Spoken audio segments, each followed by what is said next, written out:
Radio 630 KHOW at 7:04 in the morning. You know, we talk a lot on this show about education. What's wrong with it? How do we fix it? What needs to happen?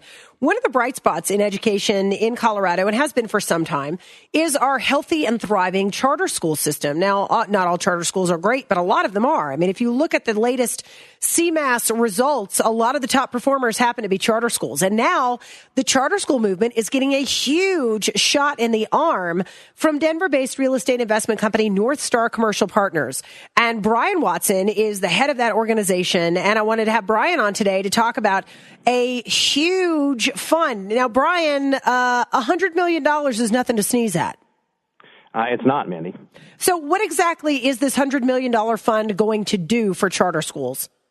Well, as you know, at Northstar Commercial Partners, we've been buying vacant buildings in Colorado to create jobs and opportunity for a long time. And most of the buildings we acquire them at sub 40% of replacement cost.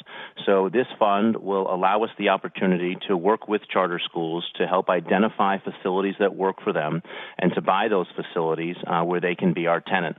They'll also have the opportunity, a purchase option, to buy the building whenever they would like. But our goal is to buy these buildings at such a rate that we can create more money in the classroom for teachers and students and help promote choice even more so throughout Colorado. When you say that you buy these buildings at a sub 40% replacement rate, what exactly does that mean for people who are not real estate savvy? So I buy mainly vacant buildings and buildings that a lot of people often overlook. So with the school fund, we're already working with 10 different charter schools. We have a 60,000 square foot building already under contract in Montbello, where this school is out there right now and will continue to grow. And so we acquire them on a vacant basis. And so with the fund, we look for, first, school buildings that within different districts that might be available. They're very hard to find and frankly, almost impossible to find. So this fund is focusing on buying vacant office, industrial, and retail buildings that can be repurposed for schools.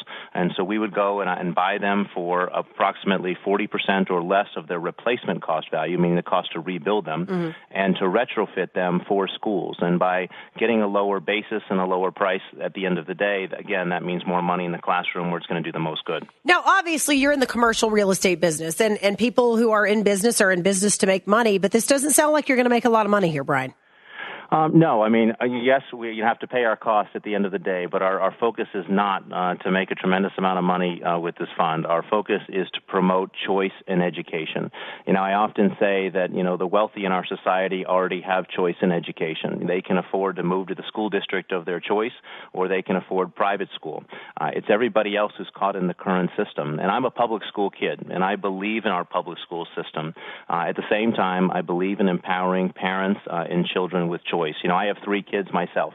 Each one of them is different, and they may need a different educational environment. And by creating that choice, we're also going to create competition, which I think will raise the bar for everybody in society. Why focus on this? I mean, obviously, you say you're a fan of public school, but there's a lot of people who say, yes, I'm a fan of public school, and I'd love to do something to help. Why take this particular action right now?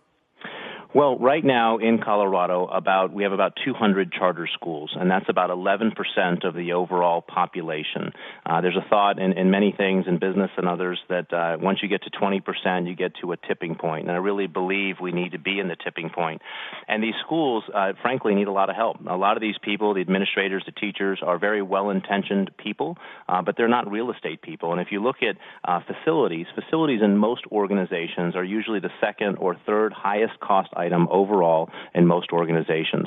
And we've dealt with a lot of these charter schools. They've looked at our buildings, and unfortunately, they're not necessarily sophisticated about real estate. And if you're making a huge financial commitment when it comes to facilities, and they paint themselves into a corner, which is something that we just don't want to have. We want to make sure that they are going to be viable and that, again, more money is in that classroom for them. And so helping them to address this real estate issue is absolutely imperative. And then once they're strong and growing, then they can go get their bond financing or whatever it is they want to do for a long-term basis. But in that short run, that initial step, we want to come alongside and help them. Now, you already mentioned one school in Montbello that you're working with. How are schools or people starting charter schools able to get in touch with you? And is this going to be one of those situations where you say, hey, we've got a building on Colfax, and it would be great for a charter school, and who wants to put a charter school? Or let's say we have someone I know that in Douglas County, there is a performing arts school that's trying to get off the ground. Could they reach out to you and then you work with them to find something appropriate in Douglas County? Yes, they can reach out to me. They can send me an email at brian at northstarcp.com. They can also call our office at 303-893-9500. Some schools may already have a location identified. Some may need us to come alongside and identify a location for them. We've identified potential properties all throughout the city. As I said, we're already working with 10 different charter schools right now. Another unique feature about our fund is we're going to be taking a certain percentage of our profits from the fund and going over into a 501c3 organization, and that entity is a separate entity from the fund, and its goal is to help provide scholarships for teacher and administration training, bonuses and awards for people who are shaking it up in the classroom and trying new things and creating great value, and a host of other things. In sum, that's to really help to till the soil and plant the seeds for educational excellence throughout Colorado. The other thing about our fund, it is absolutely Colorado-centric, and I think that's absolutely vital because, at the end of the day, there's a lot of need, and education to me is directly linked to things like liberty and freedom, and we need to make sure we have an educated populace, and I believe this is a step forward in that direction. Well, Brian, I think this is incredibly dynamic, and, you and I have had conversations off the air, and some of the stuff that you're doing sort of under the radar is pretty astounding, and it just reinforces my belief that I've had for a long time that one person can make a huge impact when you choose to invest your time and energy in the things that are important to you. Well, I appreciate you saying that. I do believe each person can have an impact, and I'm blessed and fortunate with a wonderful team of people, and, we help to set the strategy and go implement it. But I do believe that, it's kind of like that old saying about, the kid that's walking along the beach and throwing starfish back in the ocean. And they said, well, why are you doing that? Well, it matters to the one starfish, and I believe that you're blessed and fortunate if you can have an impact in one person's life, and if you can impact more, so be it.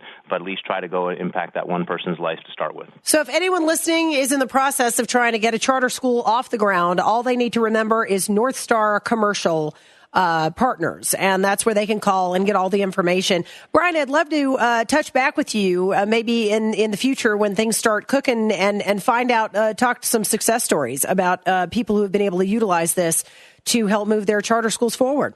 Would be honored to do it, Mandy. No problem. That's Brian Watson from Northstar Commercial Partners. Brian, we'll talk again soon. Thank you. No problem. Have a great day.